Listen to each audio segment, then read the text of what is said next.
Hello, Houghton athletes. It's Mr. Walsh here. Now today, for this video, I would like us to get some practice jumping rope. Now rope jumping happens to be one of my favorite activities to get some steps on my pedometer and also to get my heart beating faster. And that is just one benefit of rope jumping. Your heart loves it. Your lungs love it. It's one of those exercises that really increases your heart rate. And when you do that, you're making your heart stronger. Another reason why jumping rope or rope jumping is great is because a jump rope is very portable, which means it's very easy to take it anywhere you go, even on vacation, because it fits inside a bag or a suitcase quite easily without taking up much room at all. Another benefit of rope jumping as a wonderful exercise is that jump ropes typically are not very expensive, not like some other types of fitness equipment. So for not that much money, you're investing in a piece of equipment that's really effective, that really can get your heart beating faster, that can make your feet quicker, and that can be a whole lot of fun, especially as you practice and get better and better at it. Now, when I make videos, or when I really do any activity with my Houghton athletes, it's incredibly important to me that you experience success. So believe in yourself, Houghton athletes. You can do it. Now, putting together this video, I have all Houghton athletes in mind, from kindergarten all the way up through grade 4. But here's the thing. Everybody is going to be in a different place when it comes to jumping rope. Some of our older athletes, grades 3 or 4, you're ready to pick up the rope and start trying some more challenging tricks because you have the basics down. This is great.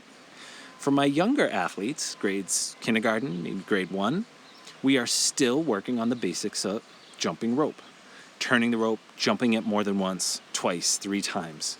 So what I'm going to do for the purposes of this video is I'm going to start slow. I'm going to start with just some basic footwork things with the rope on the ground. And from there, I will get a little bit more advanced with some of our tricks that you can try at home. Now, the last thing I want to say for this part of the video is that if you do not have a rope, if you don't have something that you can jump, turn, and jump at home, I do not want you to stress about that. When we meet again in the Houghton gym, I have plenty of jump ropes for everyone. And I will get you back up to speed when it comes to jumping rope when that day comes. So do your best, forget the rest, and let's practice jumping rope. Okay, athletes, so as you can see, I have my rope on the deck.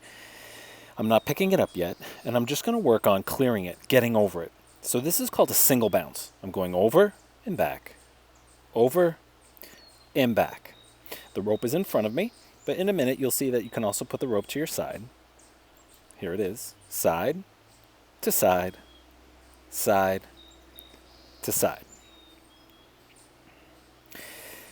So this is now called a double bounce. I am bouncing twice on my toes. Oop, that was a bit of a mistake, and that's okay. We just get back to it. So double bounce, over and over. I'm going to practice the double bounce some more here, but here I am going from one end of the rope all the way to the other end. Double, double. Double bounce, hi Jillian. Double bounce, double bounce, double bounce. There she goes. So here I am practicing the double bounce again, but I am making it a little bit more challenging because I am turning. I'm doing something called a 180. Half of a circle is a 180 if a circle is 360.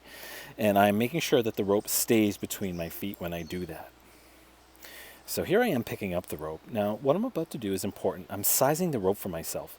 And you want to do the same thing. So you hold the handle straight up. You put your foot in the middle. Now, the handle should come up to your armpit. As you can see, mine is a little bit small for me. So I am going to try a different rope that I have. And this one is perfect. See how the handles go up to my armpits? Yep, absolutely. So I am going to work now on simply turning the rope. I am not worried about jumping it yet.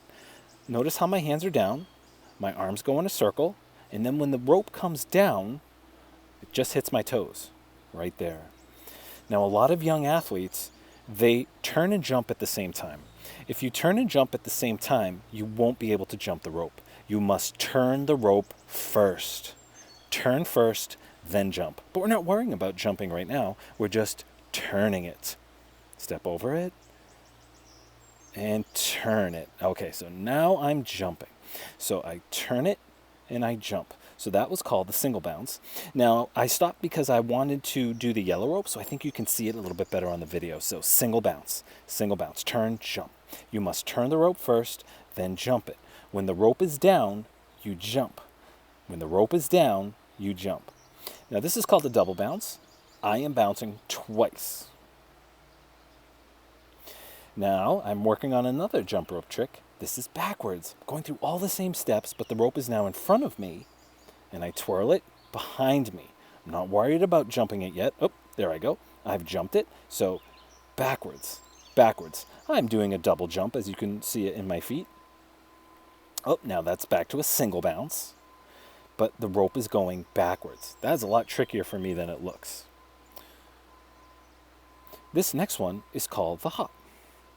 So I'm hopping on one leg, my right leg. When my hands are down, when the rope is down, I jump. Also, athletes, notice I'm not jumping very high. That is also an observation I've made with young athletes when they're jumping rope for the first time. They tend to jump very, very high to clear the rope, and you really don't have to. So this is called the skier, going side to side like a skier going down a mountain. I'm staying on my toes. When the rope is down, I jump. Rope is down, jump. Now this is called the bell, so I'm going forward and backward. So notice I go backwards and then forwards. Okay, it's called the bell.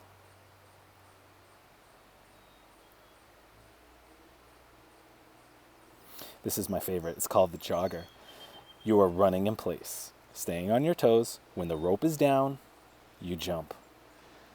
Also notice that at this point, I'm using my wrists and my forearms a little bit more. I'm not really using my shoulders too much to turn the rope. Now what I'm doing here is I'm doing the footwork before I start jumping the rope. Now this is something that I could have shown you sooner. Doing the footwork of a jump can be very, very helpful before you actually start turning the rope.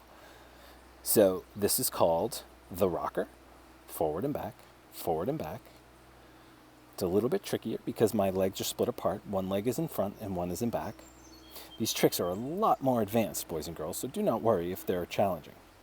So this next one is called the skip. I like this one too, staying on my toes, side to side. We always make mistakes, and that's okay. We just get back to it. Kicking my leg out for a little extra flair there. Very nice.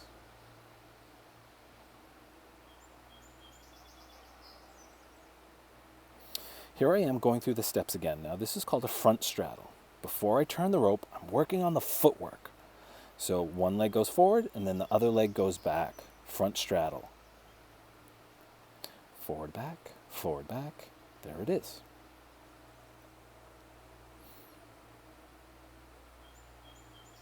Here comes another straddle, and this one is called a side straddle. Legs out, legs in, legs out, legs in. Step over the rope, twirl it, and remember, when your hands are down, when the rope is down, you jump it. You must turn before you jump. Together, apart. Together, apart.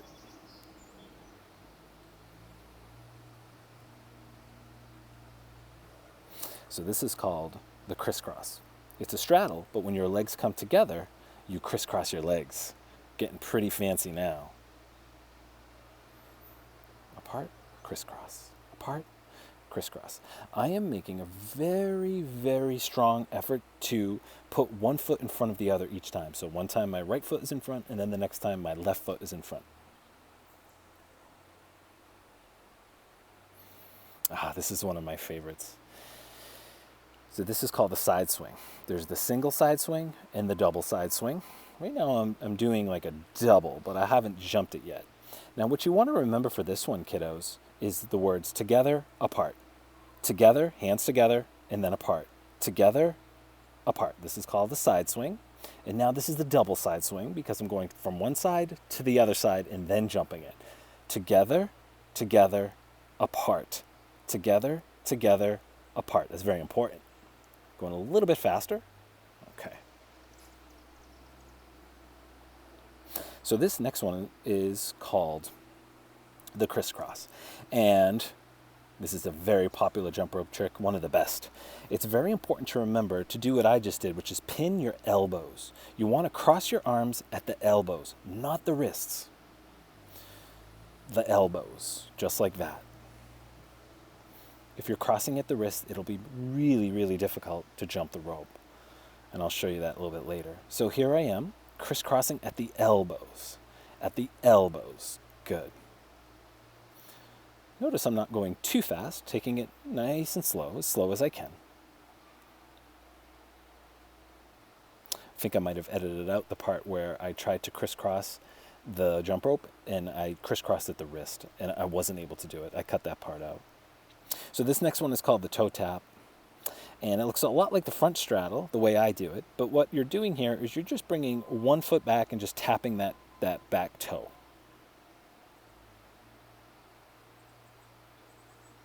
Here comes the heel to heel.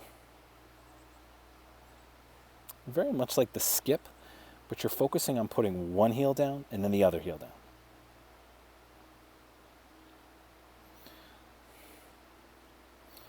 Tricky footwork for me. Kind of getting it now. This is called the wounded duck, and I went right into it and actually practiced the footwork after the fact. You'll see that. So it's toes together and then heels together. Toes together and then heels. So here I am practicing it a little bit more without the rope. So toes in, toes out. Or heels in, toes in.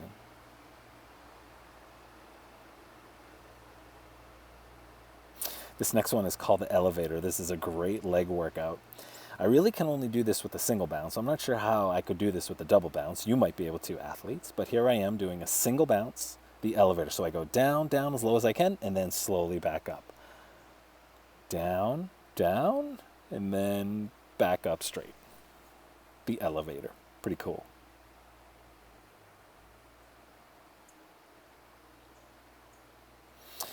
So this is the double under. This is one of the more challenging jump rope tricks that we have. So for this one, you want to get the rope going so fast that while you're up in the air, you can get the rope to go under you twice. That one is going to take a while.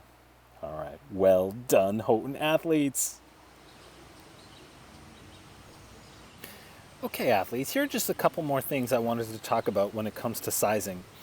If the rope is too small, there's not a whole lot we can do about it. We don't want the rope to come around and hit you in the back of the head. But if the rope is too long, like I just showed you, it goes above your head, here's one solution. You can take the rope and just wrap it around your hand once, or maybe twice, and that will make the rope smaller. So just because your rope is too big for you doesn't mean you can't use it. Another thing you could do is you could tie a knot in the handle, like so, just like that, and pull it out. And by virtue of doing that, athletes, you've just made the rope a little bit smaller. If it needs to be smaller still, then you can make another knot. Mom and Dad can help you with this.